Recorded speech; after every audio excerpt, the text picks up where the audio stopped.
நாளைக்கான வீடியோக்கான ஒரு ப்ரோமோ தாங்க வந்திருக்கு. ப்ரோமோ வந்து அட்டகாசமா இருந்துச்சு அப்படின்னு தாங்க சொல்லணும். அதாவது கல்யாணத்த ஸ்வேதா வந்து பயங்கரமான மாஸ்டர் பிளான்லாம் போட்டிருக்காங்க அப்படின்னு தாங்க சொல்லணும். அதெல்லாம் பார்க்குறதுக்கு நம்ம சேனலை மட்டும் மறக்காமல் லைக் அண்ட் சப்ஸ்கிரைப் மட்டும் பண்ணிடுங்க.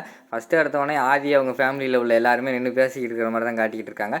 அந்த பக்கம் பார்த்தா நம்ம பாரதி அவங்க ஃபேமிலியெலாம் வந்திருக்காங்க. ஆதியோட கெஸ்ட் ஹவுஸுக்கு வந்திருக்காங்க. ஆதி வந்து சொல்கிறாரு, அம்மா பாரதி அவங்க ஃபேமிலியிலேருந்து எல்லாருமே கிளம்பி வந்திருக்காங்கம்மா. அவங்கள போய் நான் ரிசீவ் பண்ணி அவங்கள கெஸ்ட் ஹவுஸில் வந்து தங்க வச்சுட்டு அவங்களுக்கு என்னென்ன தேவையோ அதெல்லாம் செஞ்சு கொடுத்துட்டு வந்துடுறேம்மா அப்படிங்கிற மாதிரி சொல்கிறாங்க. என்னப்பா நீ இந்த நேரத்துலலாம் அங்கெல்லாம் போகக்கூடாதுப்பா அப்படிங்கிற மாதிரி வந்து சாரதா சொல்லிக்கிட்டு இருக்கிற மாதிரி காட்டிக்கிட்டு இருக்காங்க.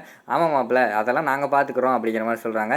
இல்லை, நான் போனால் தான் சரியாக இருக்கும் அப்படிங்கிற மாதிரி வந்து நம்ம ஆதி சொல்கிற மாதிரி காட்டுறாங்க. அடுத்து ஸ்வேதா வந்து சொல்கிறாங்க, என்னம்மாம்மா இதுக்கெல்லாம் நீங்கள் அலையலாமா? இத்தனை பேர் குடும்பத்தில் நாங்கள் இருக்கோம், நாங்கள்லாம் அவங்கள கவனிச்சிக்கிற மாட்டோமா? இந்த வேலையை வந்து நீங்கள் மெயினாக வந்து என்கிட்ட விட்டுருங்க. நான் போய் அவங்களுக்கு என்னென்ன தேவையோ அதெல்லாம் பார்த்துட்டு என்னென்ன செய்யணுமோ அதெல்லாம் செஞ்சு கொடுத்துட்டு நான் பார்த்துக்கிறேன் இந்த வேலையை. நீங்கள் போய் ரெஸ்ட் எடுங்க மாமா அப்படிங்கிற மாதிரி வந்து ஸ்வேதா சொல்கிற மாதிரி காட்டுறாங்க. சரி ஸ்வேதா, நீ அவங்கள பார்த்து கவனிச்சிக்கோ அப்படிங்கிற மாதிரி சொல்லிவிட்டு நம்ம ஆதி வந்து ரெஸ்ட் எடுக்கிறதுக்கு வந்து மாடிக்கு போகிற மாதிரி காட்டிடுறாங்க. அடுத்த சீனில் வந்து ஆதி போன பிறகு சாரதா வந்து சொல்கிறாங்க, ஸ்வேதா என்னம்மா உனக்குன்னா நேர்த்தி கடனா அவங்கள போய் கவனிக்கணுன்ட்டு 2 நாளாக கவனிக்க முடியுமா உன்னால் அப்படிங்கிற மாதிரி சொல்கிறாங்க. ஆண்டி நீங்கள் ஒன்றும் கவலையே படாதீங்க, நான் போய் பார்த்துக்கிறேன். நான் வந்து அவங்கள கவனிக்கிறதுக்காக எதுக்கு போகிறேன் தெரியுமா? அவங்க ஒரு நாளை கூட தாண்ட மாட்டாங்க. நான் பண்ணுற டார்ச்சரில் பாருங்கள், அவங்க வந்து கண்டிப்பாக துண்டை காணும் துணியை காணும்னு ஓடலை, என் பேரை நான் மாற்றிக்கிறேன் அப்படிங்கிற மாதிரி ஸ்வேதா சொல்கிறாங்க.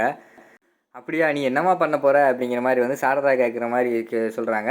அதெல்லாம் ஒன்றும் இல்லை அத்தை, நீங்கள் பாருங்கள் உங்களுக்கே பார்த்தா புரியும் அப்படிங்கிற மாதிரி வந்து ஸ்வேதா சொல்லிக்கிட்டு இருக்கிற மாதிரி காட்டுறாங்க. அந்த பக்கம் பார்த்தா நம்ம ஏகாம்பரம் அவங்க ஒய்ஃப் இருக்காங்கல்ல, அவங்களாம் நின்று பார்த்துக்கிட்டு இருக்கிற மாதிரி காட்டுறாங்க. உடனே என்னப்பா சொல்கிறா அறிவு, உன் மகன் என்னப்பா சொல்கிறா அப்படிங்கிற மாதிரி கேட்காங்க. உடனே அக்கா அதெல்லாம் நீ கவலைப்படாதக்கா, அவள் ஏதோ பயங்கரமான பிளான் போட்டு வச்சுருக்கா, அது கண்டிப்பாக அவள் நடத்தி காட்டுவா அப்படிங்கிற மாதிரி சொல்கிறாங்க. ஆமாத்த, நான் பயங்கரமான பிளான் போட்டு வச்சுருக்கேன், நீங்கள் ஒன்றும் கவலையே படாதீங்க. அவங்க துண்டை காணும் துணியை காணும் ஓட போகிறாங்க. கண்டிப்பாக வந்து மாமாவோட கல்யாணம் நடக்கவே நடக்காது, அது வந்து கண்டிப்பாக நிற்க தான் போகுது, அதுக்கு நான் பொறுப்பு, என் கையில் விடுங்க அப்படிங்கிற மாதிரி வந்து ஸ்வேதா சொல்லிக்கிட்டு இருக்கிற மாதிரி காட்டுறாங்க. அதோட பார்த்தீங்கன்னா அந்த ப்ரோமோ வந்து முடிச்சிடுறாங்க.